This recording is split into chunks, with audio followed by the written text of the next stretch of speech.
तो सबसे पहले हम लोग पढ़ेंगे नाभिक के बारे में कि नाभिक क्या है। नाभिक, नाभिक, ओ नाभिक, मैं नाभिक बोल रहा हूं, नाभि नहीं। कुछ लोग ससुराल नाभिक समझ रहे हैं, ठीक है, मैं नाभिक बोल रहा हूं, नाभिक नहीं, ठीक है। नाभिक होता क्या है, ध्यान देना। आप लोगों ने इससे पहले चैप्टर पढ़ा था परमाणु, वहां पे एक साइंटिस्ट का नाम पढ़ा था रदरफोर्ड। क्या? रदरफोर्ड। इन्होंने 1911 ईस्वी में नाभिक का खोज किया। भाई खोज हो गया नाभिक का, कब हुआ? 1911 ईस्वी में।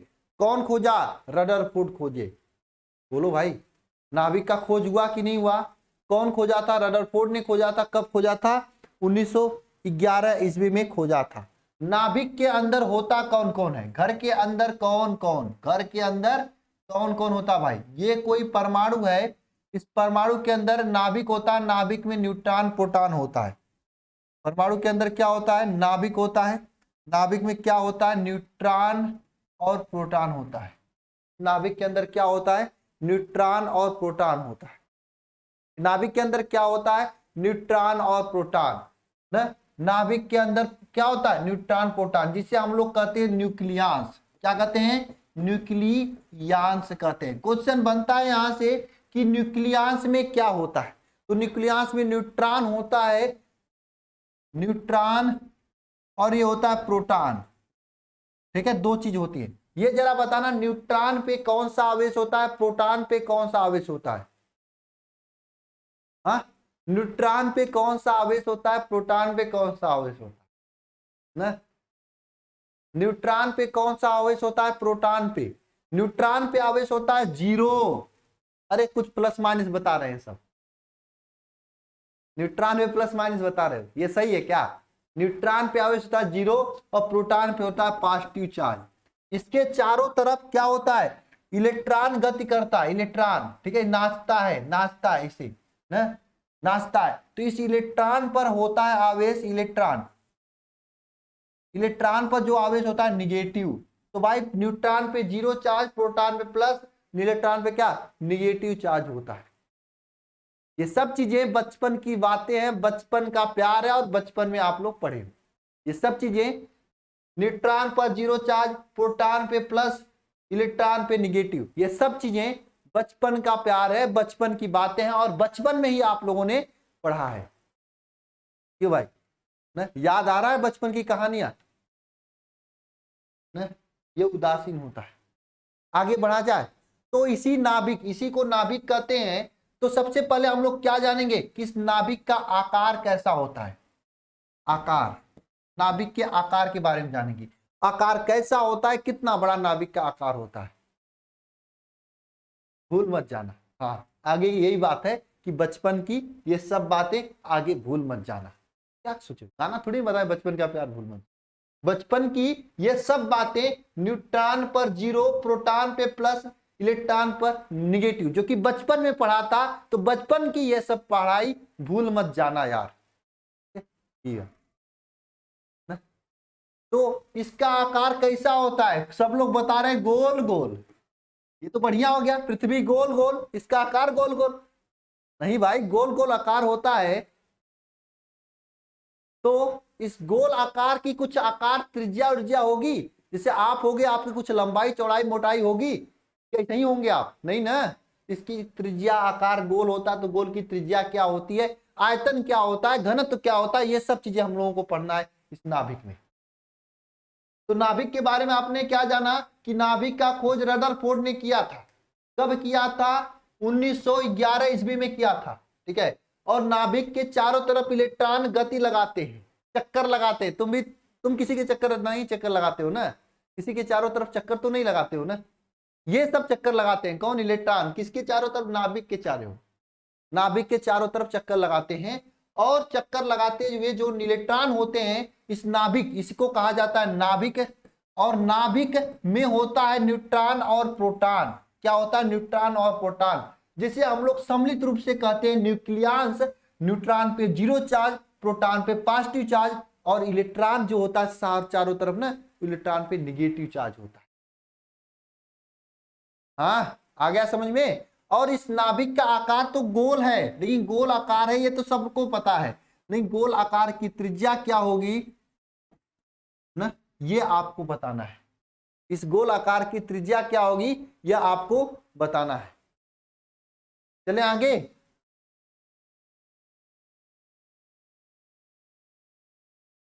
ना इस नाभिक के आकार की गोल की त्रिज्या क्या होगी यह आपको बताना है। हाँ, तो नाभिक के आकार पे चलें।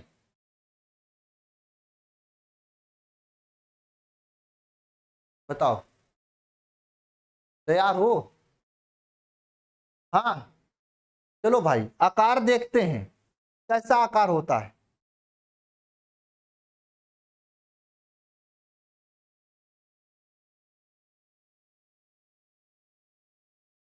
चलो आकार देखते हैं। अगला हेडिंग डालना सभी लोग, नाभिक का आकार। क्या हेडिंग लाना? नाभिक का आकार। क्वेश्चन अब पूछने वाला चीजें आ रही हैं, यहां से काफी पॉइंट पे क्वेश्चन बन सकता है। नाभिक का खोज किसने किया था? रदरफोर्ड ने किया था। नाभिक में क्या क्या होता है, नाभिक में कौन कौन चीजें होती हैं? तो नाभिक में होता है न्यूक्लियस, जिसमें होता है इलेक्ट्रॉन और प्रोटॉन ना। ये आप याद रखना, ये सब क्वेश्चन बनेंगे। नाभिक के आकार क्या होता है?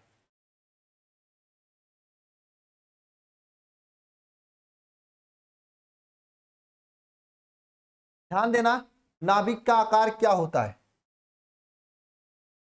अगर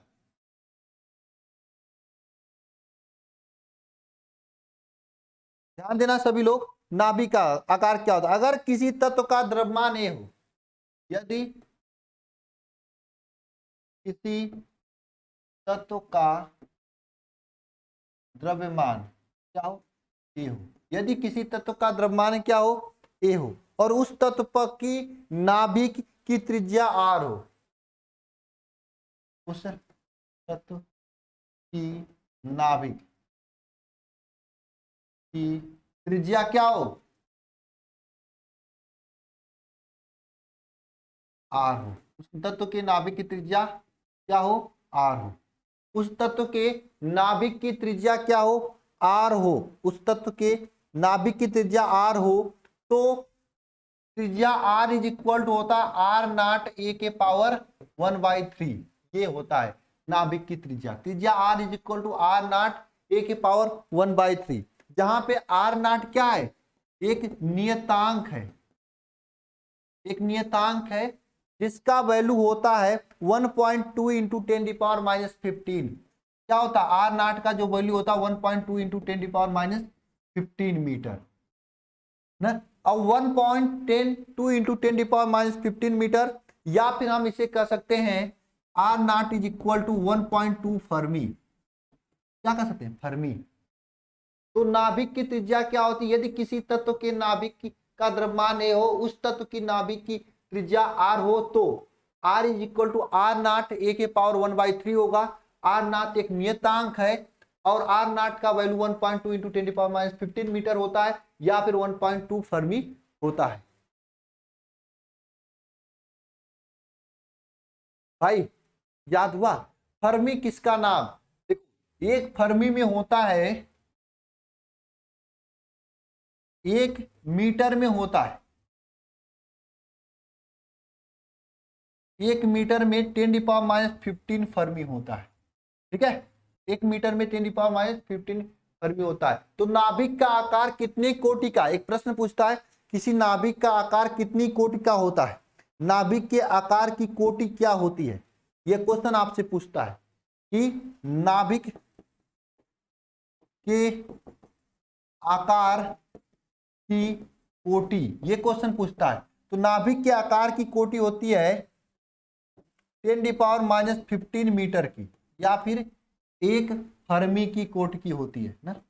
ये होती नाभिक के आकार की कोटि। ये क्वेश्चन पूछता है नाभिक के आकार की कोटि क्या होती है? 10⁻15 फर्मी मीटर, या फिर एक फर्मी की कोटि की होती है नाभिक का आकार।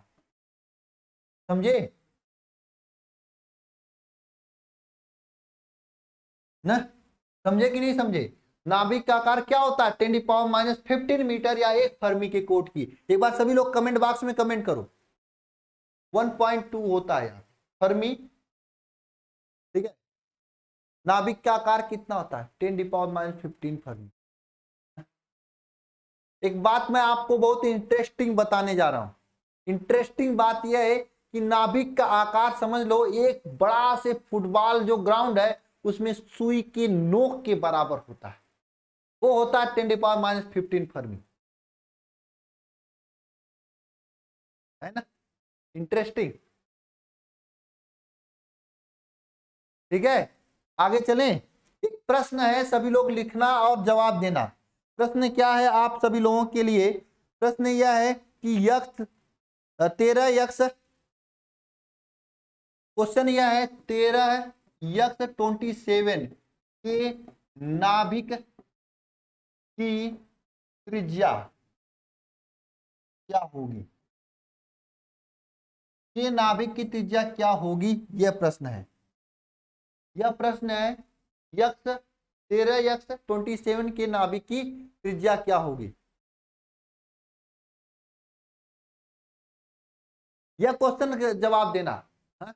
त्रिज्या क्या होगी? अगर आप इसमें देखोगे, इसमें ध्यान देना सभी लोग, यह आपका ए का वैल्यू यहाँ पे क्या है? यहाँ पर ए का जो वैल्यू है ये क्या है? 27 है। आप लोग जानते हो त्रिज्या R is equal to R not A के पावर 1/3 होता है, यही होता है ना। अभी अभी मैंने आपको बताया नाभिक की त्रिज्या का फार्मूला बताया, इसी फार्मूले के आधार पर ये होता है। जहां पे आर नॉट का वैल्यू क्या होता है? 1.2 इंटू 10⁻⁻15, ठीक है, ये होता है ना जहाँ पे। और ए का वैल्यू ऑलरेडी दिया हुआ है 27, वैल्यू रख दो। आर इज इक्वल टू क्या हो जाएगा? 1.2 इंटू 10⁻⁻15 इंटू 27। आर नॉट का वैल्यू क्या आ जाएगा बताओ? आर नॉट का वैल्यू क्या आ जाएगा बताओ? आर नॉट का वैल्यू क्या आ जाएगा यहाँ पे? हाँ 27 के पावर 1/3 ना, तो 1.2 इंटू 10⁻⁻15 इंटू 3 हो जाएगा ना। अब ये मत पूछना कि यहाँ पे 27 के पावर 1/3 कैसे आ गया। अरे भाई 27 इंटू 1/3 है, तो ये 1/3 कैसे हुआ ये मत पूछना, क्योंकि 3 के पावर आप लिखते हो 27, 3 तो ये आता है 27, तो इसके पावर 1/3 लिखेंगे तो ये आपका हो जाएगा 3 के बराबर। ये आप लोगों को बचपन में सिखाया गया था, मैं फिर से बता देना चाहता हूं। 3 के पावर 3 इज इक्वल टू 27 होता है। हाँ ये मत बता देना यार, तो यहाँ पे 3 होगा। नहीं समझ में आ रहा तो मैं पूरा बता देता हूँ, ध्यान देना सभी लोग। इसमें क्या होता है? R is equal to 1.2 into 10⁻⁻15 into यहाँ पे 27 को लिखते हैं 3 के पावर 3 इंटू 1/3 ना, इस टाइप से लिख सकते हैं। तो इसको पूरा सॉल्व करोगे तो आर इज इक्वल टू जाओ 1.2 इंटू 20 10 के पावर -15। देखो ये 3, यह 3 और यह 3 कट जाएगा, इंटू 3 हो जाएगा।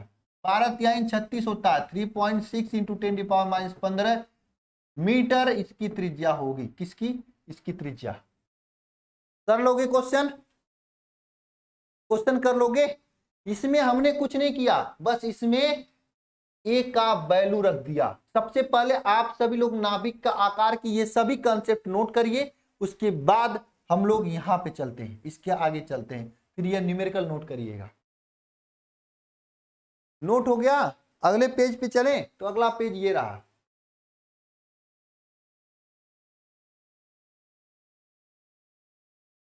अगला क्वेश्चन बताना थोड़ा टेक्निकल में लेके जा रहा हूं आप लोगों। क्वेश्चन यह है कि परमाणु क्रमांक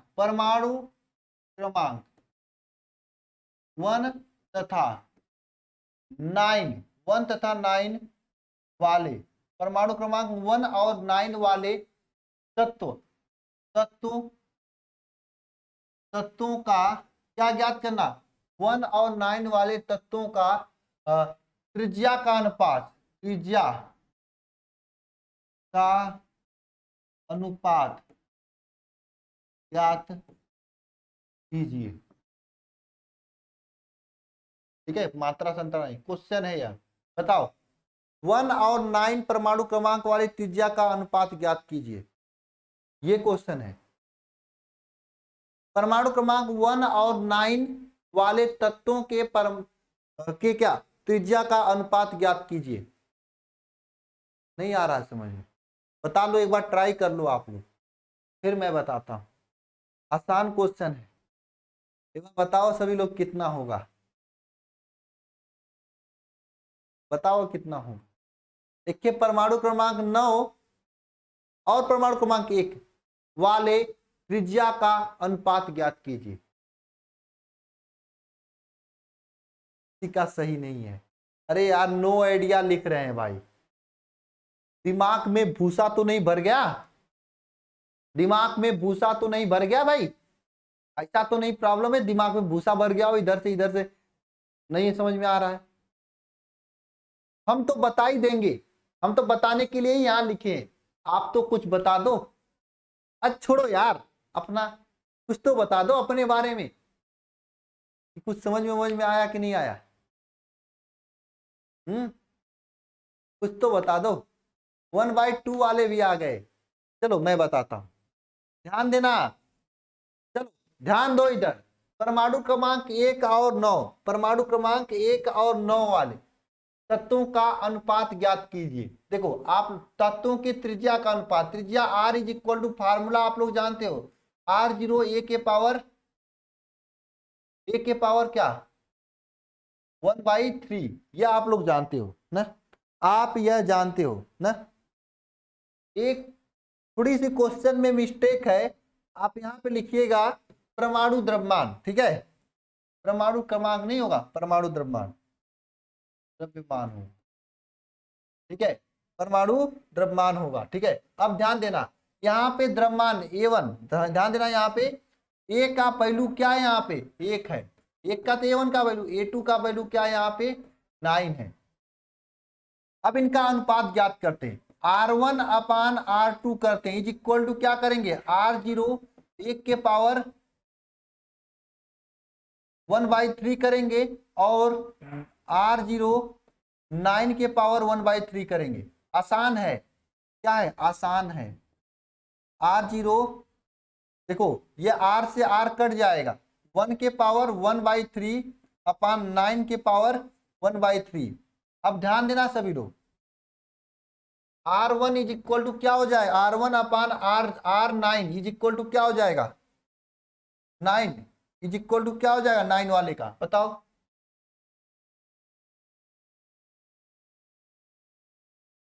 यहाँ पे R9 होगा, इज इक्वल टू क्या हो जाएगा, R9 इज इक्वल टू क्या हो जाएगा, R1 upon R9 is equal to क्या हो जाएगा, बताओ क्या हो जाएगा, 1 के पावर 1/3 और 9 के power 1/3। R1 upon R9 is equal to हो जाएगा 1 अपान 3 के पावर 3 के पावर क्या हो जाएगा, बताओ क्या हो जाएगा, 3 के पावर 2/3। अनुपात क्या होगा, 1:3 के पावर 2/3 का अनुपात होगा, या फिर 1:9 के पावर 1/3 का अनुपात होगा। समझे? हाँ समझे कि नहीं समझे?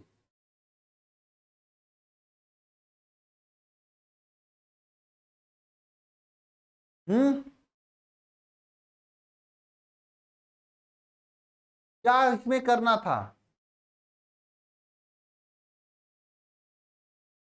हाँ? इसमें कुछ नहीं करना था आपको, सिंपल काम था, बस ए का वैल्यू रखना था, 1 रखे, ए के स्थान पे 9 रखे, बस इसका 1/3 निकाल दिए। 1/3 का मतलब क्या होता है, अगर यहाँ पे नहीं समझ में आ रहा है, देखो किसी के पावर 2 का स्क्वायर करोगे तो 4 होता है, 2 का स्क्वायर मतलब 2 का गुणा 2 बार, और 2 का क्यूब करोगे ना, इसका मतलब क्या होता है 2 का गुणा 3 बार, 8। इसी तरह 2 का अगर अंडर रूट में 1/3 करोगे, इसका मतलब क्या 2 का अंडर रूट 3 करोगे, मतलब अगर 2 पावर 3 का अगर अंडर रूट 1/3 करेंगे तो इसका मान 2 आ जाएगा। समझे? ये पॉइंट समझ में आ गया आप लोगों को? अंडर रूट वाली बात तो समझ में आ जानी चाहिए। हाँ? नहीं समझ में आया ना? टेंशन क्यों लेते हो, मेरे पास सब चीज की दवा है। अब चलो अगला क्वेश्चन लिखो, मेरे पास सब चीजों की दवा है यार। परमाणु क्रमांक, परमाणु द्रव्यमान, परमाणु द्रव्यमान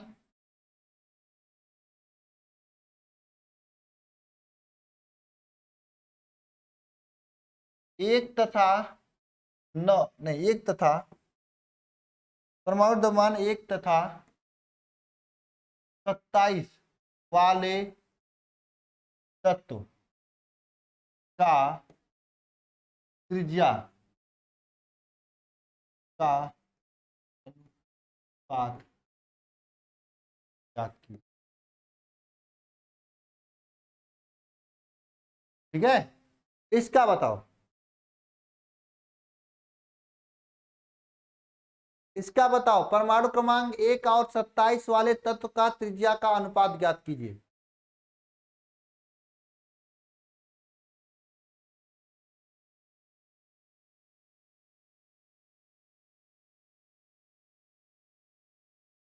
हाँ, 1/3, जिसका जवाब है सही है। बहुत आसान क्वेश्चन है, आप लोग जानते हो कि R is equal to R0 a के पावर 1/3 होता है। R0 a के पावर 1/3 होता है। अब देखो परमाणु क्रमांक R1 एक वाले का निकालेंगे तो R0 a, यहाँ पे देखो यह आपका वैल्यू a का दिया है परमाणु द्रव्यमान, ये भी वैल्यू a का दिया हुआ है। सिंपल आप रखेंगे यहाँ पे R0 एक, यहाँ पे 1/3 करेंगे, और R 27 वाले का निकालेंगे तो क्या R0 यहाँ पे 27 के पावर 1/3 करेंगे। अब इनको अनुपात ज्ञात कर लें, चूंकि अनुपात पूछा है, जब अनुपात ज्ञात करेंगे तो ध्यान देना ये R0 से R0 कट जाएगा, बचे क्या R1/R27 इज इक्वल टू 1 के पावर 1/3 और 27 के पावर 1/3। ठीक है, ये करेंगे। अब देखो मैंने बताया ना 27, 27 को कैसे लिखते हो, 3 तिहाई 9 त्रिका 27 गुणा आता है ना, यानी इसको हम लिख सकते हैं 3 के पावर 3 ना। तो यही काम करेंगे, R1/R27 का अनुपात निकालेंगे 1 के पावर 1/3 और 3 के पावर 1/3। ठीक है, ये अब इसको सॉल्व करेंगे तो R1/R27 ना, इसका वैल्यू आएगा 1 के पावर 1/3 का वैल्यू 1 और इसका वैल्यू कितना 3, तो इनकी त्रिज्या का अनुपात 1/3 हो जाएगा। अब आया समझ में, अब आया समझ में, हाँ या ना? अभी भी नहीं समझ में आया, बताओ एक क्वेश्चन और करा देते हैं, कुछ तो नहीं करना है। आपने अगर यहाँ पे पढ़ा है कि त्रिज्या R इज इक्वल टू होता R0 1 के पावर 1/3, यह अगर आपने पढ़ रखा है तो आपने यह पढ़ रखा है, यहाँ पे स्पष्ट रूप से मैंने लिख रखा है, तो प्रॉब्लम क्या है? हाँ, प्रॉब्लम क्या है? इसी फार्मूले में तो वैल्यू रख रहा हूं। हाँ, क्लियर है? कैसे भी क्वेश्चन आया कर लोगे। कुछ लोगों को इसमें प्रॉब्लम होगी कि सर ए और जेड कौन सा होता है, तो ध्यान देना 27 आपका ए, मतलब यक्स को ऐसे दिखा, यक्स पावर ए नीचे जेड लिखा जाता है, ऊपर वाला ए होता है नीचे वाला जेड होता है। तो हमने कुछ नहीं किया, ए का वैल्यू यहाँ पे रख दिया 27 और आर नॉट का वैल्यू यहाँ पे क्या किया मैंने 1.2 × 10⁻15 रख दिया, बस बुरा भाग कर दिया। आ गया समझ में? कुछ नहीं किया मैंने यहाँ पे, आसान है यार, अगर ध्यान दिए होगे, थोड़ा सा भगवान दिए होंगे दिमाग तो समझ में आ गया होगा। हाँ ठीक है, आगे चलें। देखो इसी तरह से इस क्वेश्चन में किया, इसी तरह से इस वाले क्वेश्चन में किया, इसमें थोड़ा अलग था। इसमें मैंने कह दिया था परमाणु द्रव्यमान 1 और 27 वाले द्रव्यमान की त्रिज्या ज्ञात करनी है, तो ए वाले की त्रिज्या 1 के यहाँ पे 1/3 रख दिया, 27 वाले के यहाँ में 27 रख दिया, तो कि अनुपात ज्ञात करना, इसलिए R0 कट जाएगा, R1 और R27 का अनुपात 1 के पावर 1/3, 27 के पावर 1/3 हो गया। R1 और R27 का अनुपात क्या हो जाएगा? 1/3 का अनुपात हो जाएगा ना। चलिए आगे,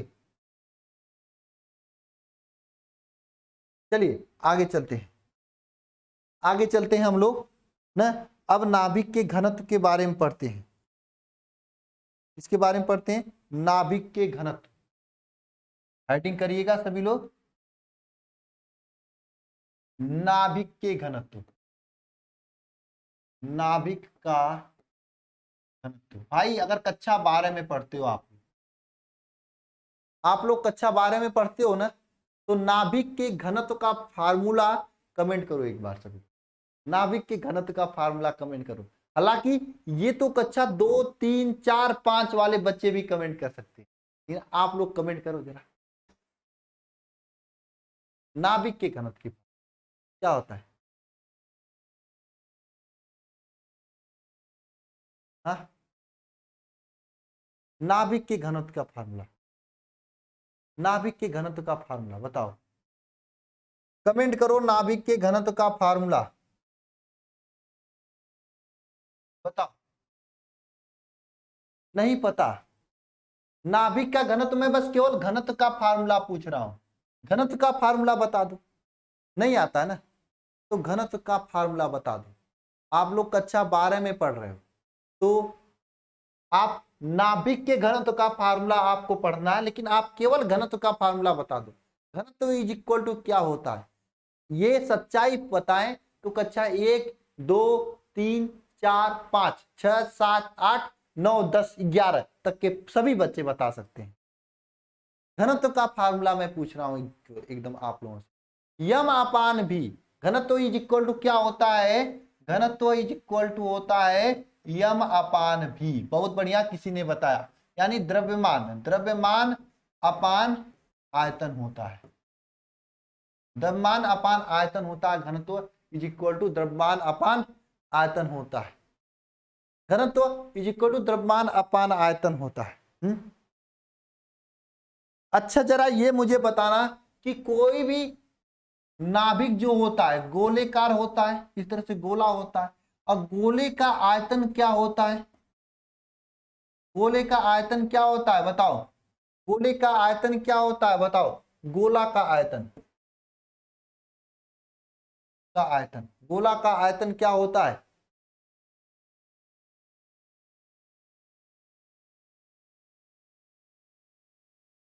हाँ, गोला का आयतन क्या होता है? अरे गोला नहीं बताओगे ना गोले का आयतन, तो आपको गोले मिलेगा। गोले का आयतन क्या होता है बताना जरा कमेंट बॉक्स में।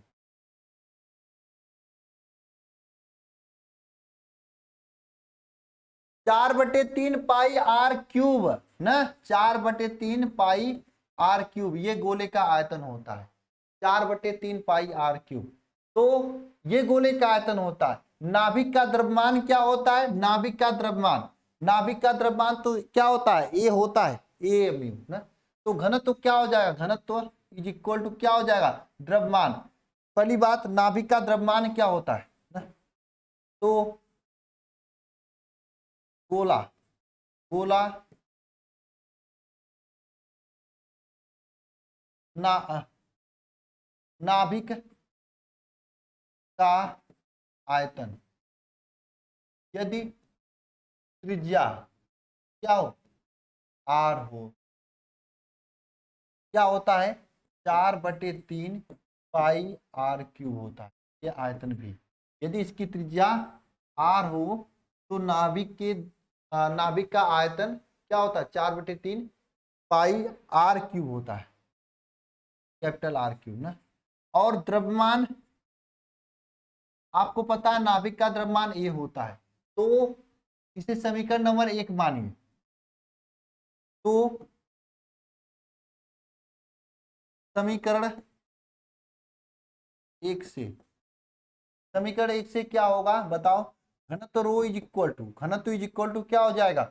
ए upon 4/3 pi r cube, a upon 4/3 pi r cube. Rho is equal to क्या लिख सकते हैं हम लोग? 4/3 पाई। अच्छा, आर, त्रिज्या आर आप लोगों को पता होगा, आर क्यूब ना। एक मिनट, आप लोगों को पता है त्रिज्या आर इज इक्वल टू क्या होता है?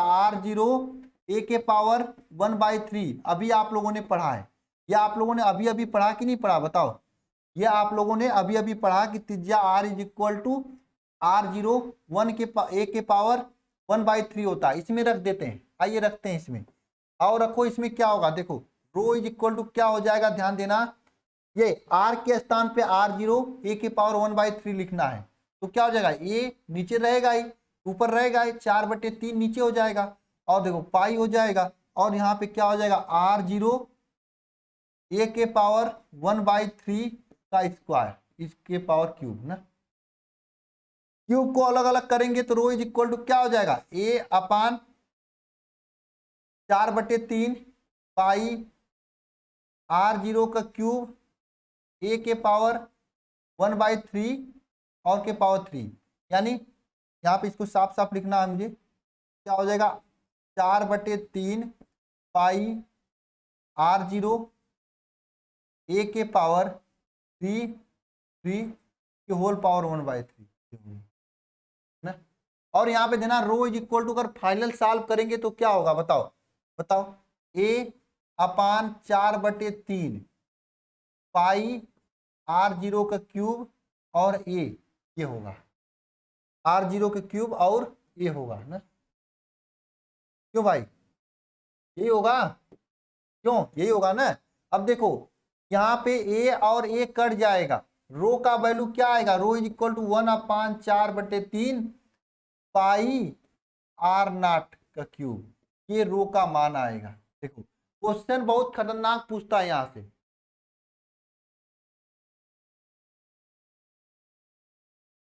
क्वेश्चन बहुत खतरनाक पूछता है यहाँ से। क्वेश्चन क्या पूछता है यहाँ से कि सिद्ध कीजिए कि किसी भी नाभिक का घनत्व तो हमेशा स्थिर होता है, नाभिक का घनत्व हमेशा क्या होता है, स्थिर होता है ना, नाभिक का घनत्व हमेशा स्थिर होता है, यह आपको सिद्ध करने के लिए पूछता है। सिद्ध कीजिए कि किसी भी नाभिक का घनत्व तो स्थिर होता है और नाभिक के घनत्व का मान आता है, सॉल्व करने पर 2.3 × 10 के पावर 17 किलोग्राम प्रति मीटर क्यूब क्या आता है घनत्व, रो इज इक्वल टू क्या आएगा, 2.3 × 10 के पावर 17 किलोग्राम अपान मीटर क्यूब। इसे सॉल्व करोगे तो, इसे सॉल्व करेंगे सर, ऊपर वाले को सॉल्व करेंगे, पाई के स्थान पे रख देना, पाई के स्थान पे रख देना, इसमें पाई इज इक्वल टू रख देना 22/7, ठीक है, क्या रखोगे 22/7 रखोगे। आर का वैल्यू रख देना यहाँ पे 1.2 × 10 की पावर कितना -15, कितना यही आया था ना आर का वैल्यू, क्यों भाई, r0 का वैल्यू क्या था 1.2 × 10 की पावर -15, ये आर का वैल्यू रख दो वहां पे, है ना, मीटर, ठीक है 15 मीटर, आपको ये वैल्यू आएगा, क्या आएगा ये वैल्यू, क्या 2.3 × 10 की पावर 17 किलोग्राम प्रति मीटर क्यूब। इससे स्पष्ट है, बहुत इंपॉर्टेंट है, यही तो पूछा जाता है सर। फार्मूला में एक क्या है, ये आपका द्रव्यमान है, यहाँ पे लिखा गया फार्मूला में ये क्या है, द्रव्यमान है, और ये जो है कट जाएगा यहां से यहाँ, जब a के पावर 3 और 3 करके करेंगे तो कट जाएगा, क्या होगा कट जाएगा, और वैल्यू क्या, rho is equal to 1/4 pi r0 का क्यूब आएगा, ये वैल्यू आएगी, समझे, बहुत ही इंपॉर्टेंट है, इसे स्टार मार्क कर लेना। अभी मैं बता रहा हूं क्वेश्चन कैसे पूछ, यहाँ पे क्वेश्चन ये पूछा जाता है, सिद्ध कीजिए कि नाभिक का घनत्व तो सभी नाभिकों के लिए समान रहता है, क्वेश्चन ऐसे ही पूछा जाता है, क्या सिद्ध कीजिए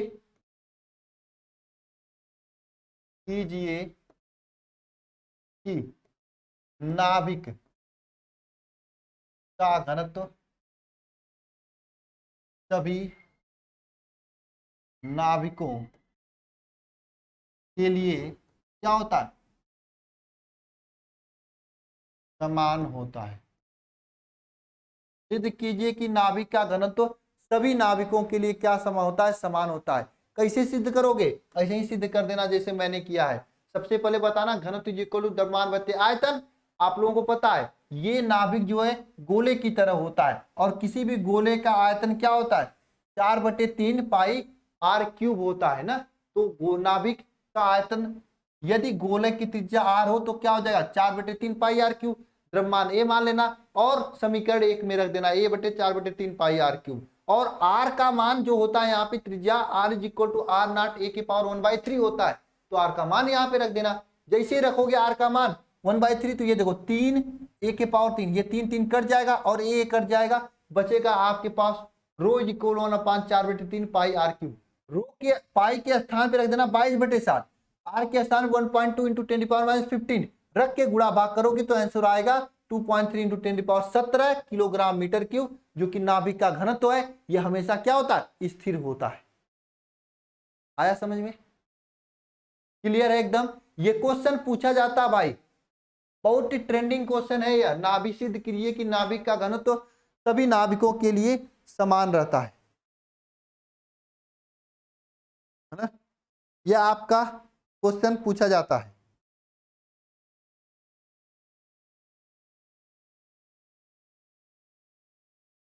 नोट कर लेना सभी लोग, इसे नोट कर लेना सभी लोग एक बार फटाफट।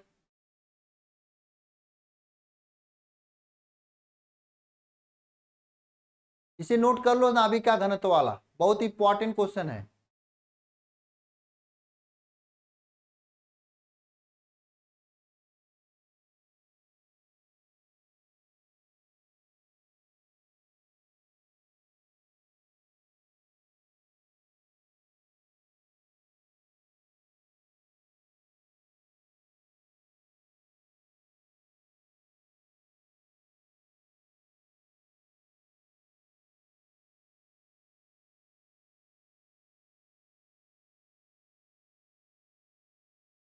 हो गया नोट, और ये क्वेश्चन भी नोट कर लेना, क्वेश्चन ऐसे ही पूछा जाता है आपके।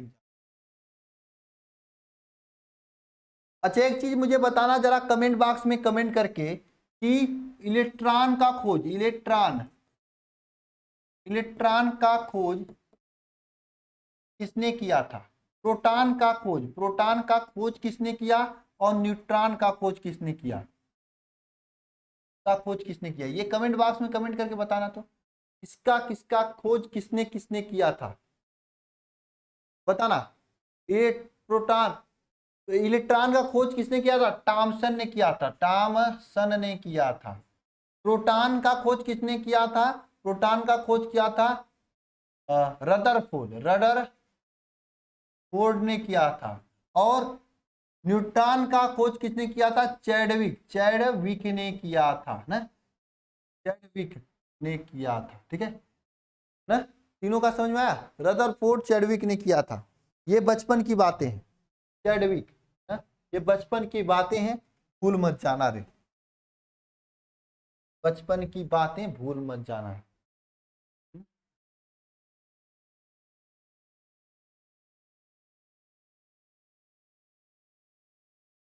ठीक है,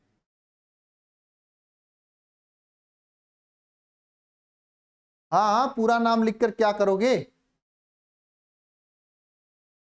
जेम्स चैडविक। अरे भाई जेम्स चैडविक से लेकर करोगे क्या, जेम्स बनाओगे क्या, खतरनाक आदमी हो यार।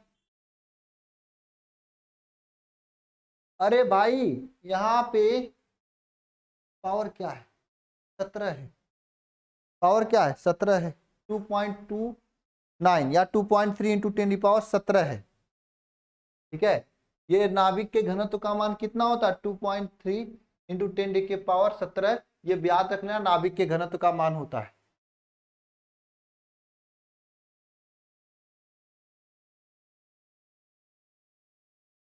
आगे चलें, अरे कहीं पे मत नचाओ यार, किसी को नचाते क्यों। अब हमें समस्थानिक समभारिक के बारे में पढ़ना है, क्योंकि आप लोगों ने बचपन में पढ़ लिया। तो चले आगे।